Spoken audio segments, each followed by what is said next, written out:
洗喙是逐工拢会做的代志，但是如果伫咧洗喙的时阵发现老化，足侪人拢会想讲无要紧。但是你敢知影，这有可能就是牙周病的前兆。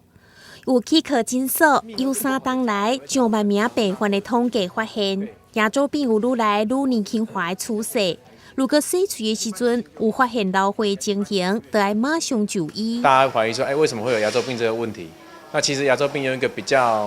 较通俗的说法，就是地基不稳固，跟我们盖房子一样。那地基不稳固就等于好像是那个土壤已经异化掉，开始慢性吸收。我们的齿槽骨会因为牙周病发炎的牙齿，造成了齿槽骨的发炎，变成齿槽骨慢性吸收，它就会慢慢的往下塌陷，就有一点像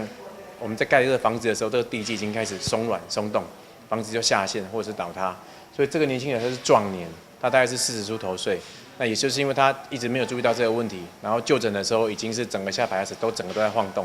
然后我们去照 X 光看得出来，才发现说他的牙齿基本上就是整个都已经是牙周病的问题，然后就是很严重。那经过我们跟他评估之后，他就决定就是说把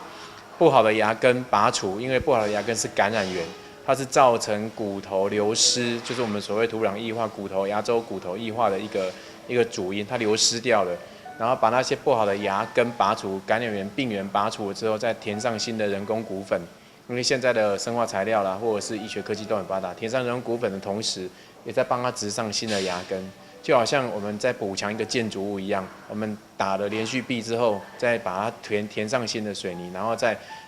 加上新的那个直筋，就是在盖房子一样。院长表示，现在青壮年因为生活习惯甲饮食上的改变，造成年纪轻轻都有严重的牙周病。